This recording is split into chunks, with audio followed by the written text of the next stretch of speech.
Okay, so we were revising mechanical properties of fluids और last lecture में हम लोगों का कैपिलरी या फिर कैपिलरिटी, बेटर टू से कैपिलरिटी या कैपिलरी एक्शन, ये हमने जस्ट इंट्रोड्यूस किया था.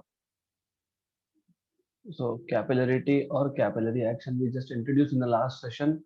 So basically what is this capillary or capillary action? Capillarity or capillary action is just a very simple concept. हम क्या करते हैं, हमारे पास एक बीकर है, there's a container in which we have liquid and this is filled with some liquid, of course. So it is filled with some liquid. Okay, तो just जब आप इस लिक्विड में कैपिलरी को इंसर्ट करोगे, what is capillary? Capillary is a glass tube which is open from both ends, so there is a thin bore inside, something like this. Just for the sake of understanding मैं थोड़ा इसका bit ज्यादा दिखा रहा हूँ. तो क्या होगा, when you dip this capillary in a liquid, two things can happen. Either the level of liquid will rise, okay, so the level of liquid will rise for type of liquids which wet the solid. तो जो liquid solid को wait करते हैं उस केस में capillary के अंदर लेवल ज्यादा होगा कंपेयर टू कैपिलरी के बाहर. Okay, so this is called as capillary action और कैपिलरिटी. अगर if I am taking other type of liquid like mercury which does not wet a solid, तो उस केस में level inside the capillary is less than outside level. तो ये जो action हो रहा है, राइज और फॉल, इसको हम लोग बोलते हैं capillarity. So the rise or fall of a liquid inside a capillary is called as capillarity. Okay, तो अगर हमको ये कैपिलरी एक्शन समझाना है कि ऐसा क्यों होता है, तो I will just take a big container. थोड़ा डायग्राम हमको बड़ा दिखाना पड़ेगा.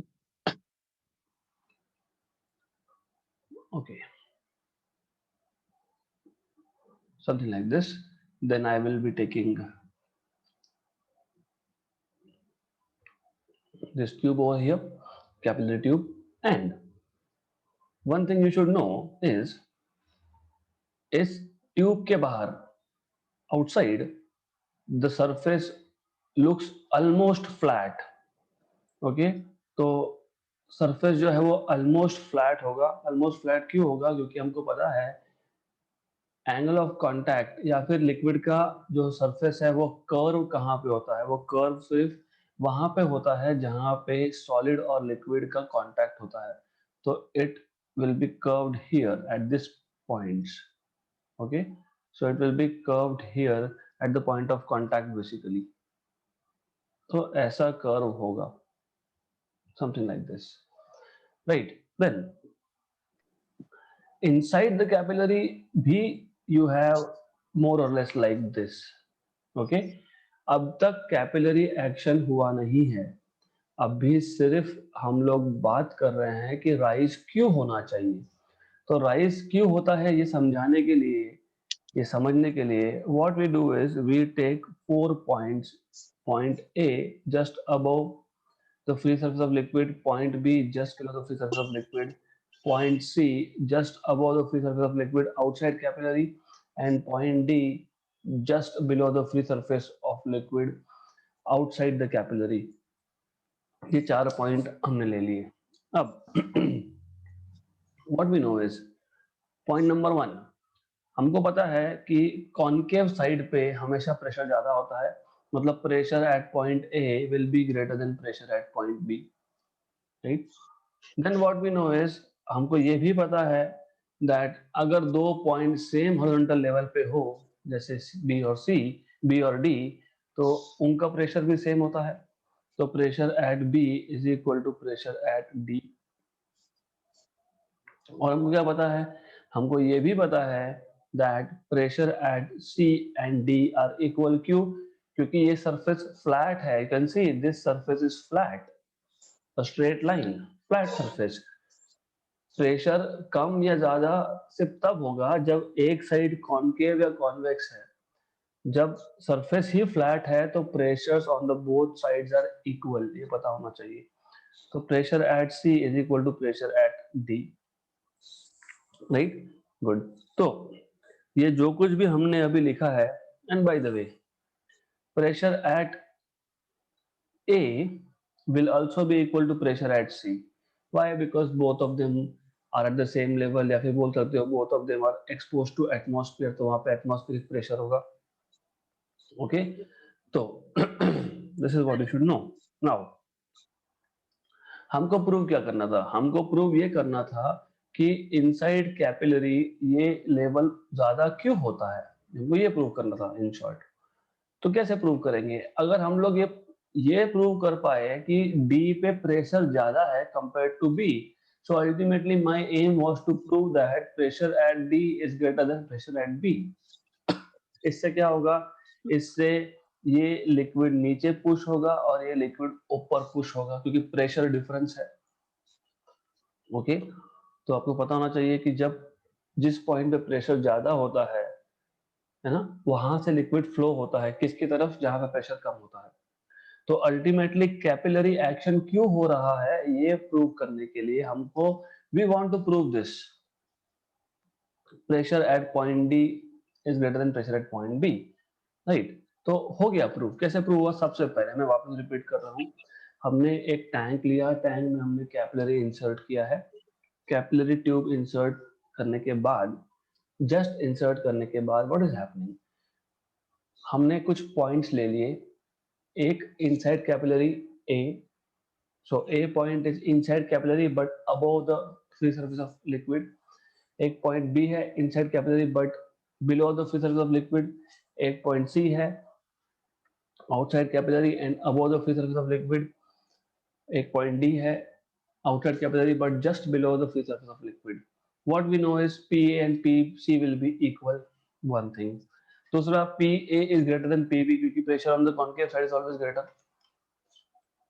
तीसरा PB इक्वल टू PD क्योंकि these two are at the same horizontal level.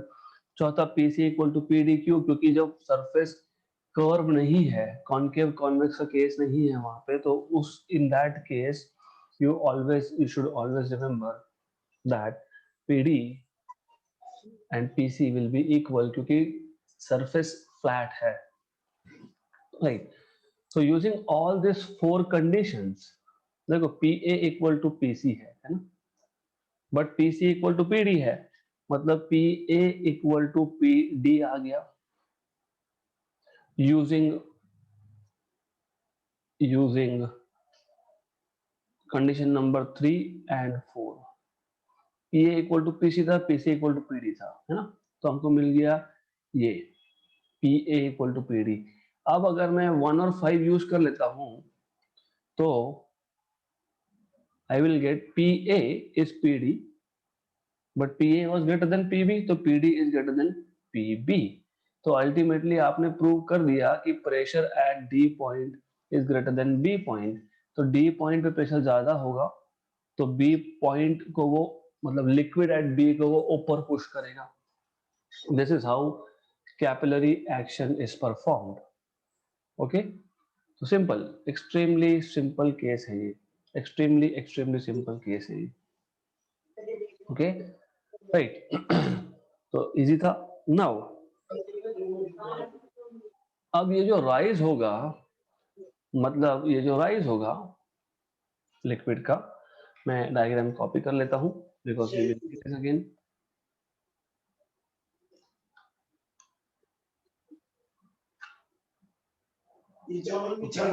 तो ये समझ लो कि लिक्विड का राइज हो गया अब because of the pressure difference. तो मैं ये पॉइंट हटा देता हूं। नाउ कितना राइज हुआ, मतलब हाइट कितना होगा, हमको वो फाइंड करना है। So we want to see what is rise of liquid in a capillary tube.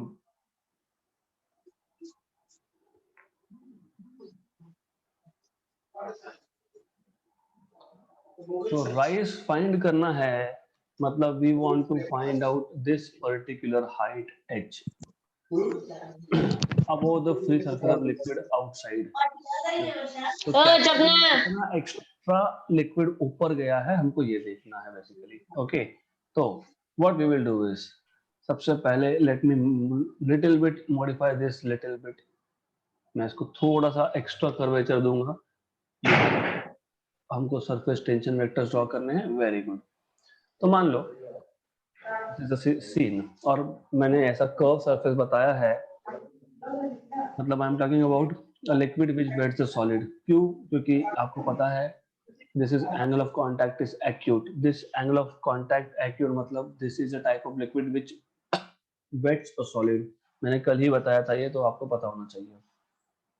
Now what we know is, हमको पता है सरफेस टेंशन कहाँ कहाँ एक्ट करता है। Surface tension always acts along the tangent where liquid is in contact with solid, मतलब यहाँ पे।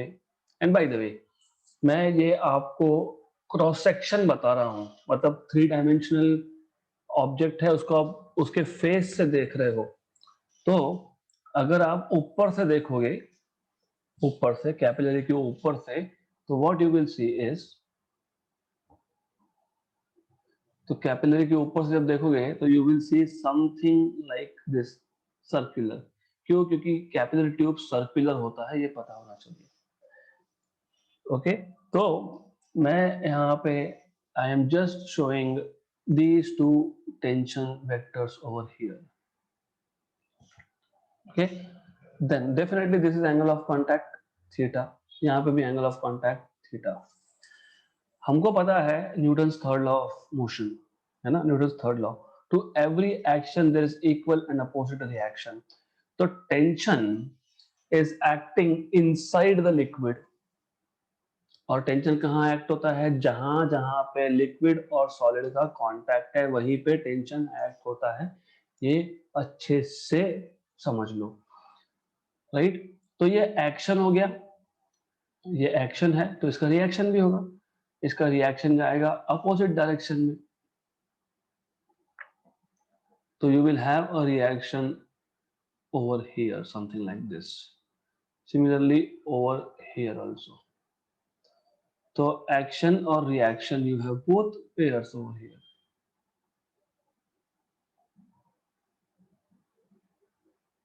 like this। okay, तो I will call this as reaction, ये आ गया आपका रिएक्शन। अब ये एंगल थीटा है तो वर्टिकली अपोजिट एंगल भी थीटा होगा, और एक्शन रिएक्शन इक्वल होता है तो R इक्वल टू टी लिख सकता हूं मैं। नाउ मैं इसके कंपोनेंट्स भी कर सकता हूं फिर, so let me split this into components now. तो ये जो टेंशन है या तो रिएक्शन है, इन शॉर्ट रिएक्शन के कंपोनेंट कैसे जाएंगे? एक कंपोनेंट यहाँ पे आएगा, एक कंपोनेंट ऊपर की डायरेक्शन में जाएगा, इसके लिए भी one component over here, one component ऊपर की डायरेक्शन में जाएगा यहाँ पे। ओके, सो ये कंपोनेंट आपका आएगा टी साइन थीटा, क्योंकि ये एडजेसेंट साइड नहीं है, ये आएगा T cos theta because this is adjacent to angle theta. ये भी आपका आएगा टी कॉस थीटा, ये आपका आएगा T sine theta. What do we notice? What do we see here? T sin theta, they are horizontal and they are vertically opposite to each, sorry, they are opposite to each other, so they are equal and opposite to each other, तो ये और ये cancel होगा। Okay, तो horizontal components cancel out हो रहे हैं, vertical components मतलब टी कॉस थीटा कंपोनेंट्स एक ही डायरेक्शन में है, तो टी कॉस थीटा कंपोनेंट्स का एडिशन होगा। तो आइडियली आइडियली वो ऐसा होने वाला है, ये सरकमफरेंस था कैपिलरी ट्यूब का, क्योंकि कैपिलरी ट्यूब का क्रॉस सेक्शन सर्कुलर होता है, ये आपको पता होना चाहिए। तो ये हम लोग सर्कुलर क्रॉस सेक्शन बता रहे हैं। हम जब ऊपर का जो इमेज ड्रॉ किया है हमने, that image is showing you one side, but in reality capillary tube is circular. तो आप जो देख रहे हो वो आप ये देख रहे हो डायग्राम में, इतना ही देख पा रहे हो आप, because you are looking from the side, लेकिन इन रियलिटी ये जो टी cos थीटा कंपोनेंट्स होंगे, this T cos theta components will be everywhere on the circumference. तो ये t cos theta components will be everywhere on the circumference.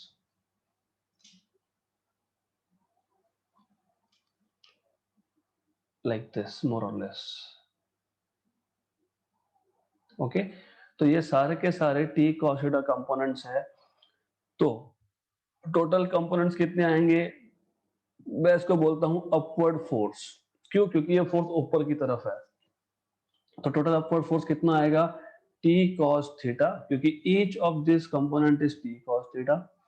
कितने times? 2 पाई r times. मैं मान लेता हूं कि ये जो हमने कैपिलरी लिया है इसका रेडियस r है, तो 2 पाई r times t cos theta. Okay, now अब यहां से आगे इंपॉर्टेंट है. देखो मैं वापस आपको एक हिंट देता हूं कि हम कर क्या रहे थे. हमें ये पता है कि हमने जैसे ही कैपिलरी ट्यूब को लिक्विड में इंसर्ट किया, कैपिलरी ट्यूब के इनसाइड अंदर लिक्विड का लेवल बढ़ गया और आउटसाइड जो है वो लेवल नीचे है. तो how come anything can go against gravity? और अगर ग्रेविटी के अगेंस्ट गया है तो वो वापस नीचे क्यों नहीं आ रहा, ये हमको समझाना होता है. तो राइट नाउ हमने क्या किया, हमने कैपिलरी एक्शन होने के बाद, मतलब हाइट बढ़ने के बाद क्या सीन है हम वो देख रहे हैं. व्हाट वी सी इज कि जहां जहां लिक्विड कांटेक्ट में है वहां वहां टेंशन एक्ट होगा. राइट, तो दिस वेक्टर्स शो टेंशन जहां जहां पे, क्योंकि सरकमफरेंस पे एक्ट होगा. क्यों? क्योंकि कैपिलरी का क्रॉस सेक्शन सर्कुलर है. तो जहां जहां पे लिक्विड सॉलिड के साथ कांटेक्ट में होता है वहां वहां सरफेस टेंशन होता है. तो it will be acting through out the circumference. तो ये टी एक्शन है, इसका रिएक्शन अपोजिट डायरेक्शन में जाएगा. फिर हमने कंपोनेंट्स कर लिए, T sine theta T cos theta. T sine theta cancel हो गया, टी कॉस थीटा बच गया. लेकिन टी कॉस थीटा पूरे सरकमफरेंस पे होगा. T cos T cos T cos T cos T cos, क्योंकि पूरे सरकमफरेंस पे लिक्विड टच कर रहा है सॉलिड को. तो टोटल अपवर्ड फोर्स कितना आ गया? 2 पाई आर टी कॉस थीटा. अब ये अपवर्ड फोर्स क्या कर रहा है? ये अपवर्ड फोर्स, ये जो एक्स्ट्रा लिक्विड है आपका, दिस एक्स्ट्रा लिक्विड, यहाँ पे जो एक्स्ट्रा लिक्विड है, एक्स्ट्रा मतलब जिसका लेवल राइज हुआ है, ये जो t cos थीटा इंटू 2 पाई r, ये जो अपवर्ड फोर्स है, this is the force which is balancing this extra height against gravity. मतलब ये जो आप इस कॉलम पे, कौन से कॉलम पे? ये जो मैंने लिक्विड ड्रॉ किया है इस कॉलम पे. I am showing again which column I am talking about. I am talking about this thing. ये जो एक्स्ट्रा लिक्विड ऊपर है, इसका जो वेट होगा, मतलब डाउनवर्ड फोर्स होगा, उसको बैलेंस करने के लिए हमारे पास अपवर्ड फोर्स है. तो डाउनवर्ड फोर्स भी निकाल लेते हैं. What is downward force? m into g. Okay, किसका m into g? तो ये जो एक्स्ट्रा लिक्विड मैंने बताया है उसका m into g है ना. तो what is mass by the way? Volume into density into g. Okay good. Volume किसका? ये एक्स्ट्रा लिक्विड का. कैसे निकालोगे? Area of cross section of capillary, मतलब पाई आर स्क्वायर इनटू हाइट. मतलब मैं इस एरिया को इस हाइट से मल्टीप्लाई करूंगा तो मुझे ये लिक्विड का, जो लिक्विड राइज हुआ है उसका वॉल्यूम मिल जाएगा. तो what I am going to do is this. I am going to write this as volume as pi r square into h rho g. तो मिल गया डाउनवर्ड फोर्स, मिल गया अपवर्ड फोर्स. तो बैलेंस बैलेंस हो रहा है यहाँ पे. So upward force is balanced by downward force. Upward force was 2 pi r t cos theta and this was pi r square h rho g. pi pi गया, एक r गया.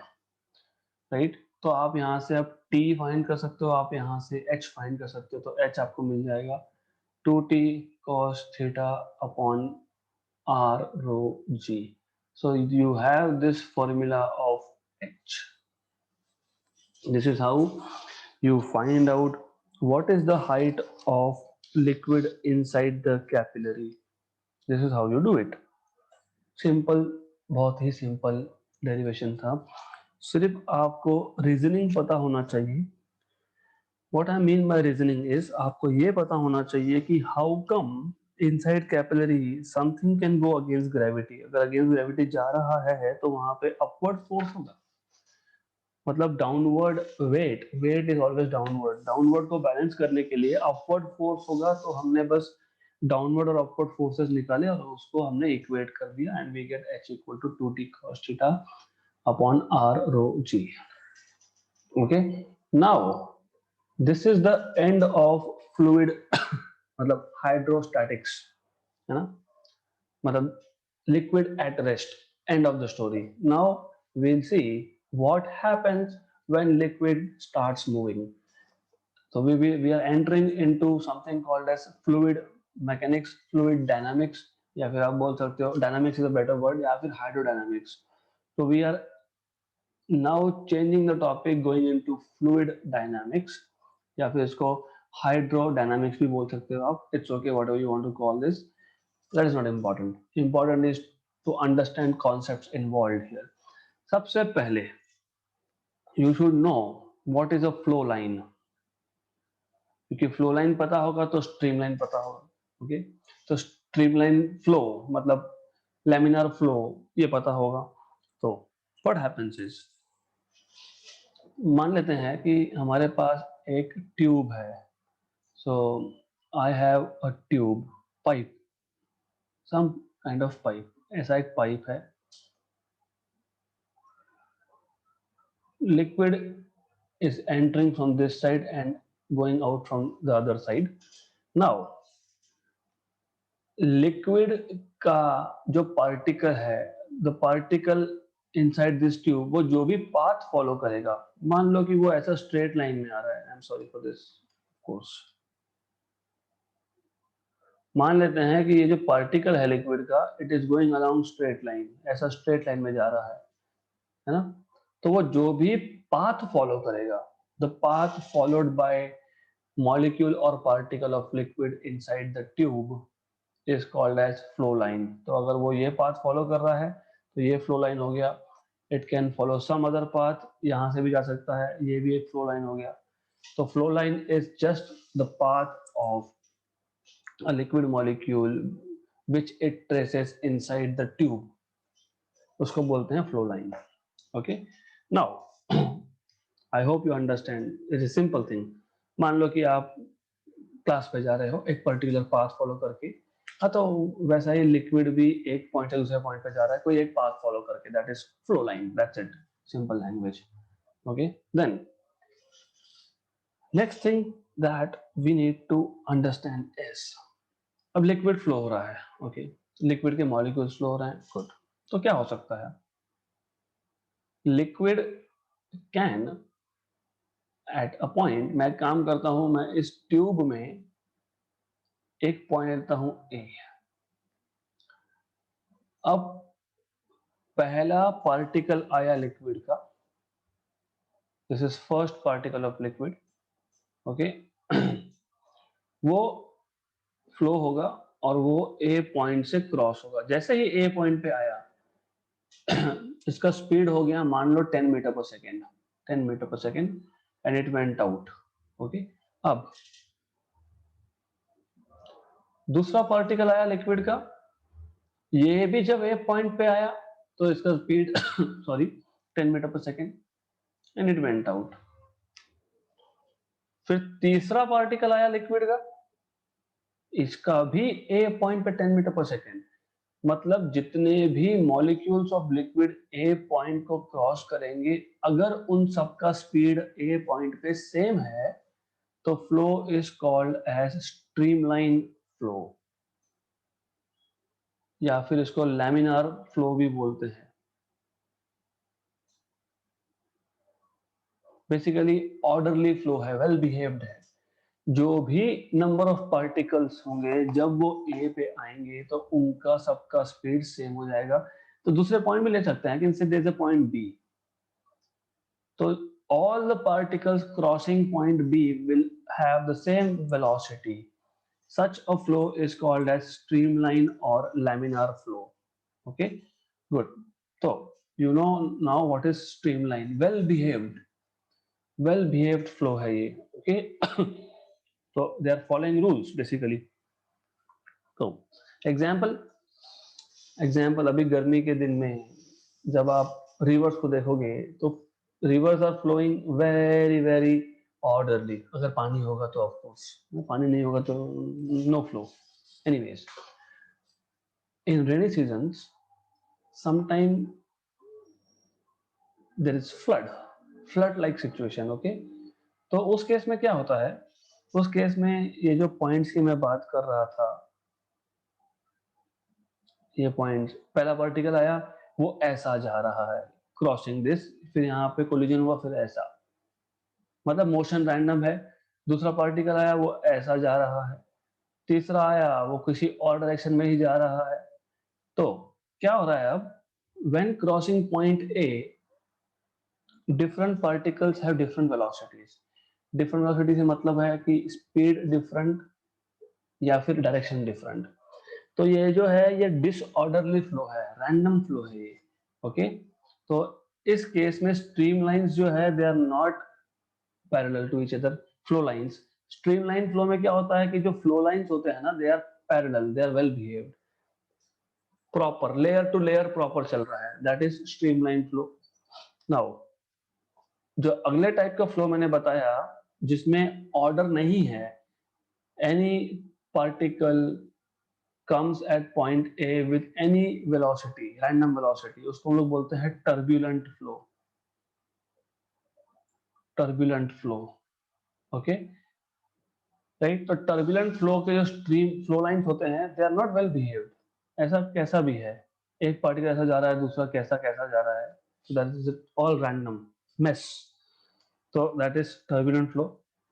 right now flow turbulent है या flow random है, this depends on velocity of molecule. अगर velocity of molecule एक particular value से कम हुआ तो फ्लो होगा स्ट्रीमलाइन या लैमिनार, मतलब वेल बिहेव्ड फ्लो होगा। और अगर उस पर्टिकुलर वैल्यू से वेलोसिटी ज्यादा हुआ तो फ्लो बिकम्स टर्बुलेंट। तो उस पर्टिकुलर वेलोसिटी जो है उसको हम बोलते हैं critical velocity. If the velocity of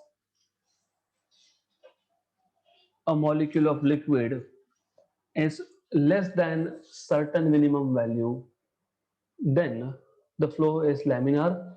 If the velocity of molecule of liquid is greater than that certain value of velocity, then the flow is turbulent, and this value जो decide कर रहा है, मतलब बोल सकते हो कि ये एक काइंड ऑफ लिमिट है, इससे कम तो टर्बुलेंट, इससे कम तो लेमिनर फ्लो, इससे ज्यादा स्पीड हो गया तो turbulent flow. That velocity is called as critical velocity. Okay, so define करना बहुत इजी है। Critical velocity is just a velocity below which the flow is streamlined, above which the flow is turbulent। sorry, right, good। now critical velocity की value अगर हमको पता है, मान लेते हैं हमको पता है, but how do we know if the flow is streamline और नॉट। एक काम कर सकते हैं, we define a number called as Reynolds number, और ये वही रेनॉल्ड है जिससे वो रेनॉल्ड्स पेन का नाम आया, क्योंकि रेनॉल्ड्स नाम के साइंटिस्ट ने he did a lot of work in fluid mechanics, है ना, फ्लूइड से फ्लो पे उसने बहुत काम किया था, तो वहीं से वो नाम आया बेसिकली। तो we can define a number, Reynolds number R, which is equal to critical velocity into density into diameter of the tube upon eta, where eta is called as coefficient of viscosity। वो हम देखेंगे बाद में कि what is coefficient of viscosity, we will see। तो ये जो tube जिसमें से लिक्विड फ्लो हो रहा है उसका डायमीटर d है, जो लिक्विड फ्लो हो रहा है इस ट्यूब से, whatever liquid is flowing through this tube, उसका डेंसिटी रो है। Okay, so density is rho।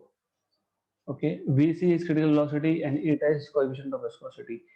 तो रेनॉल्ड्स नंबर हमको बताता है कि फ्लो लैमिनार है या फ्लो टर्बुलेंट है, तो फर्स्ट केस अगर रेनॉल्ड्स नंबर की वैल्यू 1000 से कम हुई तो फ्लो होता है लैमिनार, मतलब ऑर्डरली फ्लो होता है, स्ट्रीमलाइन फ्लो होता है।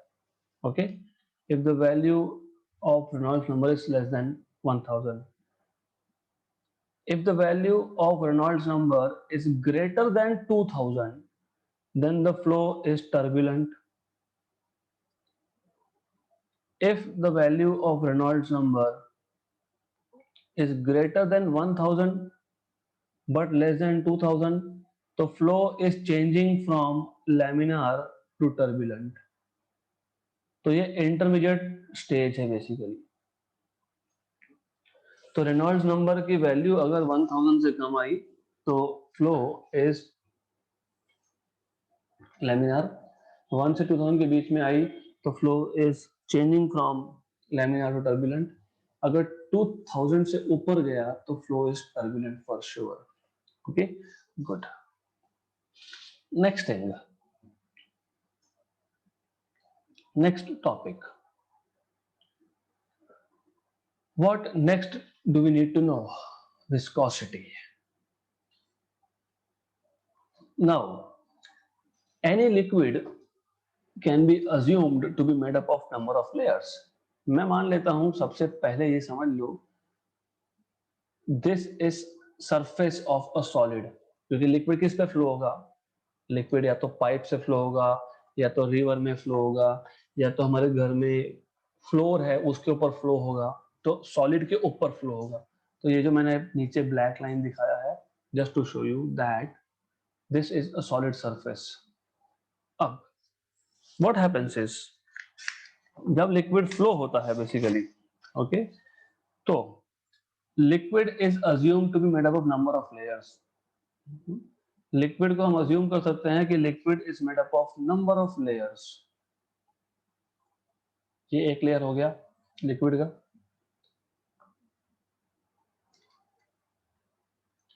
ये दूसरा लेयर हो गया, third layer, fourth layer, so on so forth. तो liquid is assumed to be made up of number of layers. Now what happens is, सबसे पहले जो सबसे नीचे का लेयर होता है, मतलब जो लेयर सॉलिड सरफेस के साथ कांटेक्ट में है, इसका वेलोसिटी 0 होता है। इसका मतलब surface layer, not surface layer, sorry, bottom layer, जो लेयर सॉलिड के साथ कांटेक्ट में है, इट डज नॉट मूव, इसका ये मतलब होता है। देन उसके जो ऊपर का लेयर है, that layer moves with some velocity v1, उसके ऊपर का जो लेयर है it moves with more velocity v2, उसके ऊपर का जो लेयर है it moves even faster with velocity v3, उसके ऊपर का जो लेयर है it moves even faster with velocity v5, right. तो जैसे जैसे आप बॉटम से टॉप की तरफ जा रहे हो, मतलब सरफेस लेयर की तरफ जा रहे हो, तो वेलोसिटी जो है वो बढ़ रहा है। So velocity of each layer is increasing. Okay, right. Now सबसे पहले ये बताना चाहिए, तो इसको हम लोग बोलते हैं वेलोसिटी ग्रेडियंट। क्या हो रहा है? Velocity is increasing. कैसे increasing? As you are going from bottom to top, मतलब इफ दिस पर्टिकुलर डिस्टेंस, मैं मान लेता हूं ये डिस्टेंस x है, x, I can say y, I can say x, मेरी मर्जी, मुझे जैसा नाम रखना है मैं रख सकता हूँ। ओके, तो जैसे जैसे डिस्टेंस चेंज हो रहा है वेलोसिटी चेंज हो रहा है, इसको हम लोग बोलते हैं वेलोसिटी ग्रेडियंट। अगर आपका मैथमेटिक्स है तो आपको पता होगा, derivative of any physical quantity with respect to distance is called as gradient. Okay, but here we have derivative of velocity with respect to distance, तो इसको हम लोग बोलेंगे velocity gradient. So there is a velocity gradient between layers. Okay, so between layers of liquid you have velocity gradient. तो जैसे जैसे bottom से top layer की तरफ जा रहे हो, लिक्विड के लेयर्स का वेलोसिटी बढ़ रहा है। This is the first thing that you need to know. Right. So पहला, we assume that liquid is made up of number of layers. दूसरा, वी नो दैट जो सबसे बॉटम का लेयर होगा it does not move, velocity is zero. उसके ऊपर का layer move with some velocity, उसके ऊपर का layer move with higher velocity, उसके ऊपर का layer move with even higher velocity. तो जैसे जैसे आप बॉटम से टॉप की तरफ जा रहे हो वेलोसिटी बढ़ते जा रहा है, which means the top most layer सबसे फास्ट चलता है. This is what it means. Now, तो velocity is changing with respect to distance, तो उसको हम लोग बोलते हैं वेलोसिटी ग्रेडियंट. तो there exist a velocity gradient. जैसे अभी गर्मी का दिन चालू हो रहा है, बाहर बहुत गर्मी है, फिर आप घर के अंदर आए, पंखा शुरू होगा, एसी शुरू होगा, जो भी होगा, थोड़ा टेम्परेचर कम हो गया, तो क्या चेंज हुआ? Temperature with respect to distance. तो उसको बोलोगे आप temperature gradient. How temperature is changing with respect to distance. Anyways, अब होता क्या है, इफ यू सी, ये जो लेयर्स है, layer number 1, 2, 3, 4 and so on, ये जो लेयर्स है, these layers are in contact, है ना. और आपको पता है कि जब there are two things in contact and if they are moving on each other, there is friction. ये तो आप खुद भी करते हो. ठंड में क्या करते हो? दोनों हाथ को आप एक दूसरे के ऊपर मूव करते हो. तो जब बॉडीज कांटेक्ट में हो और अगर वो एक दूसरे के ऊपर मूव हो रहा हो, तो it generates friction, and friction is resistance basically. तो frictional force always offers resistance to motion. तो उसको बोलते हैं हम लोग विस्कस फोर्स, है ना. तो since layer 1 and layer 2 are in contact, layer 1 is at rest, layer 2 is moving on layer 1, so you have contact, so there will be contact forces, मतलब वहां पे frictional force act होगा. ये जो adjacent layers का friction है, इसको हम लोग बोलते हैं viscous force. तो by definition, okay, by definition,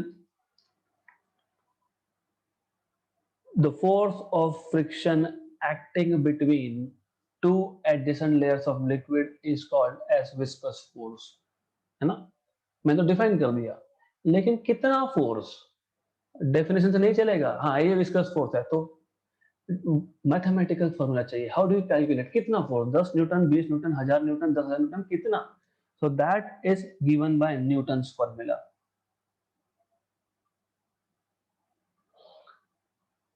Newton's formula of viscosity है ये. ओके, तो this is not Newton's law of motion, that is not Newton's in optics somewhere, it is Newton's formula of viscosity. तो according to Newton's formula, in a streamline flow, मतलब ये जो formula मैं लिखने वाला हूं, वो सिर्फ स्ट्रीमलाइन, मतलब वो सिर्फ लैमिनार वेल बिहेव्ड फ्लो के लिए काम करता है. तो for a streamline flow, laminar flow, the viscous force acting between any two layers of liquid, so viscous force acting between any two layers of adjacent layers of liquid is directly proportional to area of the liquid and the velocity gradient. तो किसी भी दो layers में कितना viscous force है वो depend करता है एरिया पे. किसके एरिया पे? Area of layer. अभी जैसे ये लेयर का एरिया है ए, है ना. हम वापस से मैं बता रहा हूँ, you are looking at two dimensions. तो ओके, तो अगर आपको रियल सिचुएशन देखना है तो real situation is something like this, क्योंकि लिक्विड को हमने लेयर में अज्यूम किया है. तो ये हो गया आपका लिक्विड का पहला लेयर, मतलब this is a plane basically. Okay, so this is first layer of liquid. फिर उसके ऊपर दूसरा लेयर होगा, फिर उसके ऊपर तीसरा लेयर होगा, so on so fourth, right. तो हर एक लेयर का एरिया है. तो देखो, एक के ऊपर एक लेयर मूव हो रहा है. तो viscous force acting between any two adjacent layers, adjacent layer मतलब मान लो कि ये दोनों लेयर, इन दोनों लेयर में कितना विस्कस फोर्स है, that is proportional to area of the layer and velocity gradient. So therefore this force is equal to some constant of proportionality. eta which is called as coefficient of viscosity. ये वही coefficient of viscosity है जो Reynolds number में appear हुआ था. Force, viscous force is equal to coefficient of viscosity A dV by dx. तो मैं अभी coefficient of viscosity eta को डिफाइन करता हूँ. It is force per unit area per unit velocity gradient. तो coefficient of viscosity can be defined as the ratio of viscous force acting between two adjacent layers per unit area per unit velocity gradient. तो इससे आपको इस dimensions भी मिल जाएंगे. Force is in newton, मतलब मैं पहले यूनिट निकाल लेता हूँ ऐसा unit. Area is in metre square. dv by dx, v velocity किस में होता है? मीटर पर सेकेंड में होता है. और dx, x is again in metre. Cancel cancel. ये सेकेंड जो है ये डिनोमिनेटर के डिनोमिनेटर में था तो ये न्यूमरेटर में जाएगा. तो ultimately you will get newton second per metre square. Okay, newton second per metre square. All right, तो you should know this is newton second per metre square. इसी को अगर आप सीजीएस सिस्टम में लिखोगे, न्यूटन को लिखोगे dine second per centimetre square. ये सीजीएस सिस्टम में आ गया. और इसी को बोलते हैं पॉइस. तो कोएफिशिएंट ऑफ विस्कोसिटी हैज ऐसा unit newton second per metre square. CGS unit dyne second per centimetre square, but dyne second per centimetre square is called as poise. Okay. And अगर आप डायमेंशंस वर्कआउट करोगे, easy है dimensions निकालना. Force के dimensions, तो अगर मुझे ईटा के डायमेंशंस निकालने हैं तो मुझे फोर्स के dimensions which is m1 l1 t-2 upon area के dimensions which is l2 into dv by dx, metre per second upon metre, मतलब t⁻⁻2 ऐसा कुछ आएगा. ओके, तो वो सब सॉल्व करने के बाद, I am not getting into that thing now. वो सब सॉल्व करने के बाद m1 l-1 t-1 ऐसा आता है. ये after solving everything, m1 l-1 and t-1, these are the dimensions of coefficient of viscosity. Okay, थोड़ा फोकस करो. न्यूटन्स फॉर्मूला हमको दो लेयर के बीच में विस्कस फोर्स कितना है ये बताता है. Okay, what is the viscous force between two layers? That is given by Newton's formula. Now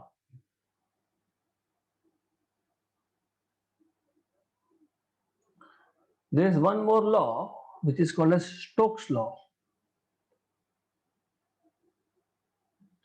Stokes law gives you what is the force acting on a sphere, metallic sphere, falling inside a viscous liquid. तो मैं मान लेता हूं हमारे पास एक tube है. इस tube में एक लिक्विड है.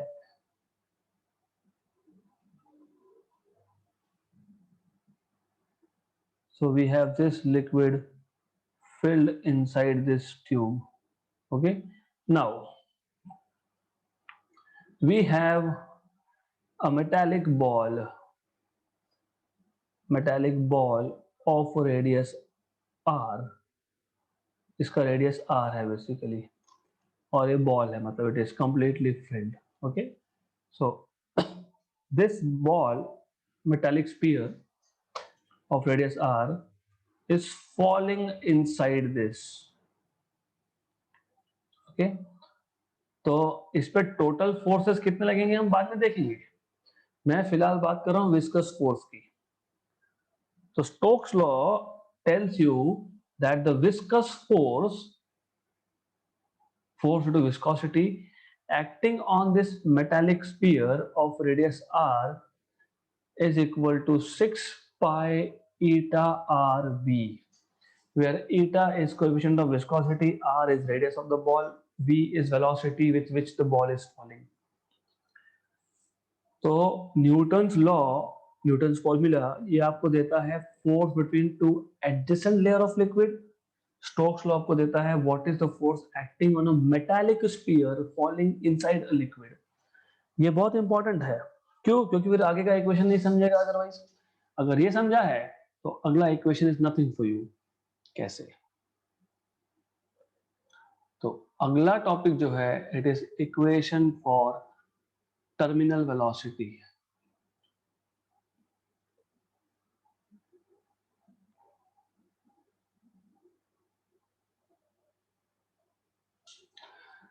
नाउ व्हाट हैपेंस इज, हमारे पास ये एक sorry for this. So what we had was this situation. हमारे पास ये एक मेटालिक स्फीयर था जो फॉल हो रहा है।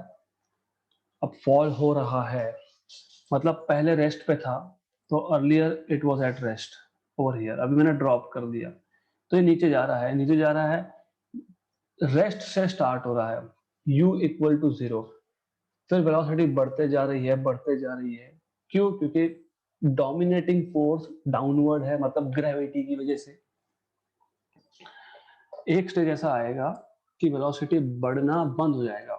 मैं ऐसा नहीं बोल रहा हूँ कि ऑब्जेक्ट नीचे नहीं जाएगा, object will still move downwards but now with constant velocity.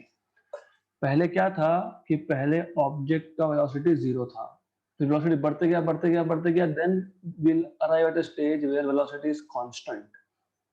Okay, constant velocity हो जाएगा, उसको बोलते हैं टर्मिनल वेलोसिटी, फाइनल वेलोसिटी। ऐसा क्यों हुआ? ऐसा क्यों हुआ ये समझने के लिए आपको पहले देखना पड़ेगा कि कौन कौन से फोर्सेस इस ऑब्जेक्ट पे एक्ट होंगे।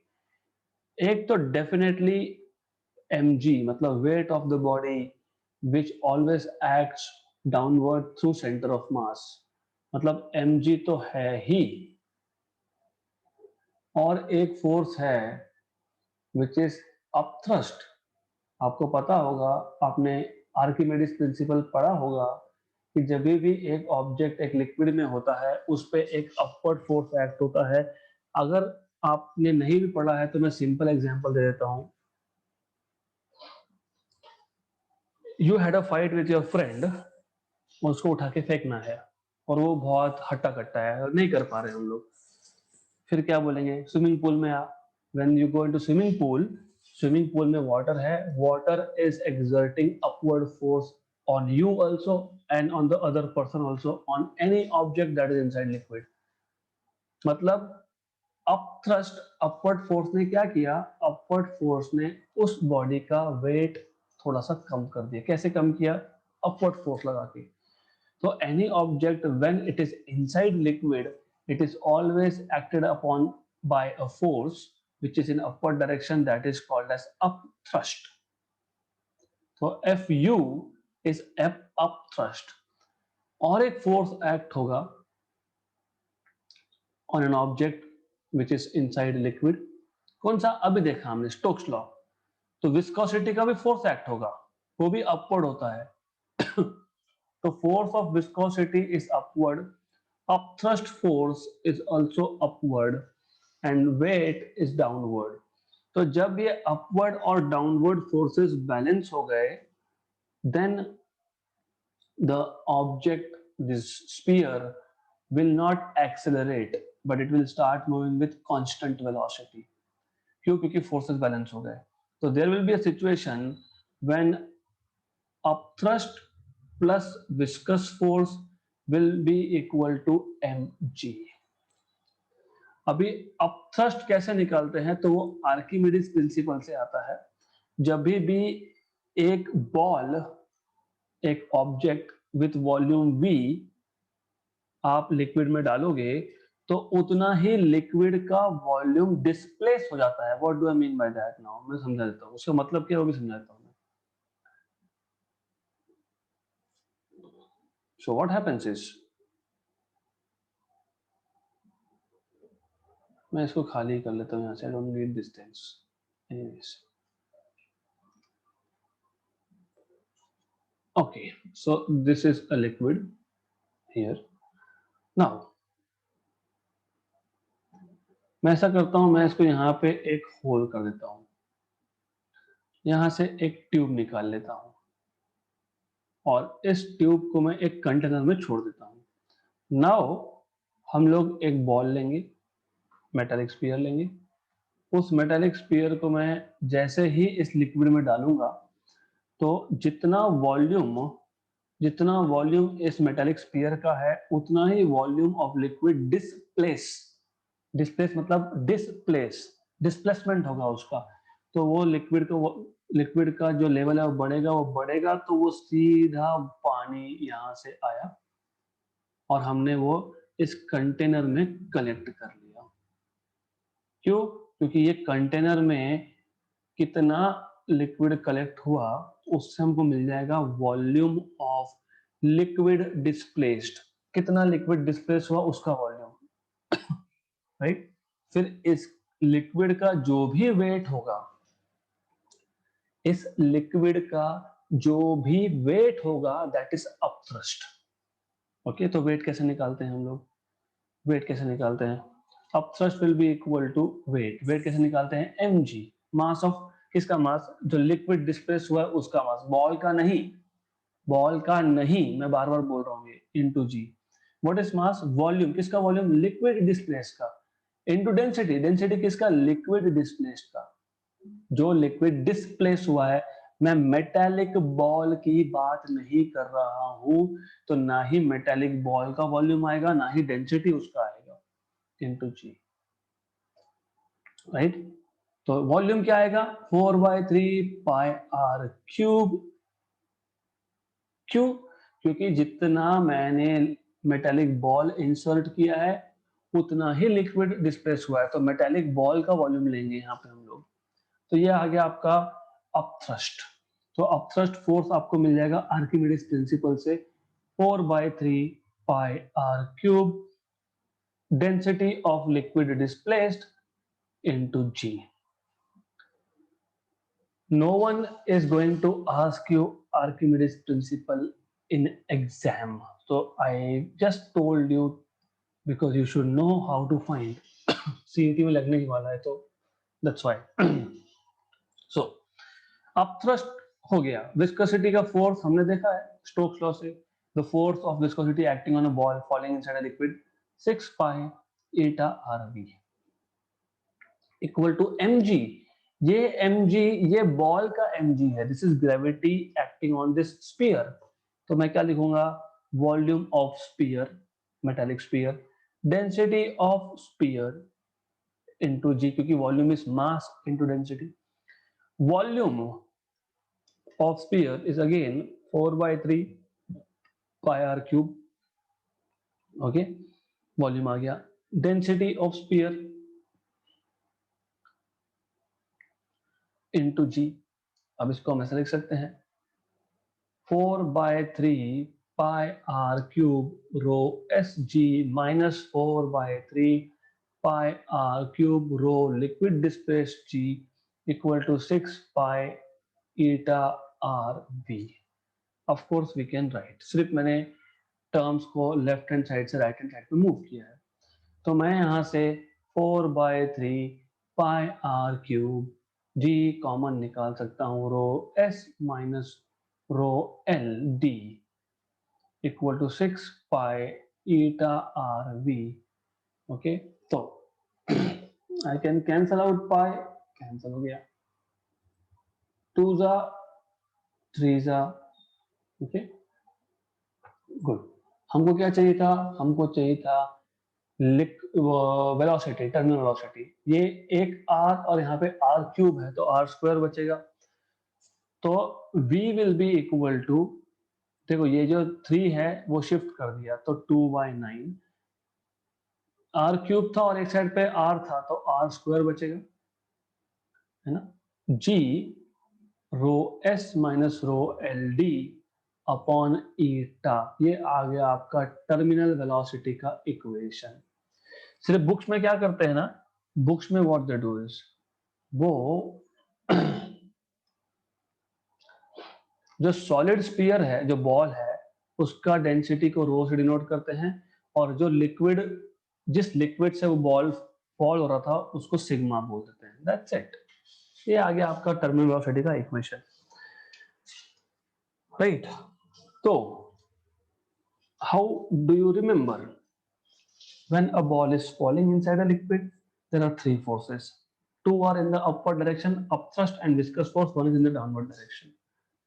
विस्कोसिटी का फोर्स पता है 6/8 भी पता है. बॉल पे जो डाउनवर्ड फोर्स है ग्रेविटी mg वो पता है. m is volume into density वो पता है. सिर्फ प्रॉब्लम होती है अपथ्रस्ट में जो आर्किमिडीज प्रिंसिपल में आता है. तो याद कैसे रखते हैं? देखो mg मतलब जो बॉल पे ग्रेविटी फोर्स था, ग्रेविटेशनल फोर्स था, वो था वेट था, मतलब उसका 4/3 pi r cube rho g rho s. किसका रो? मेटालिक बॉल का रो. ये है mg वेट. विस्कस फोर्स भी यही है.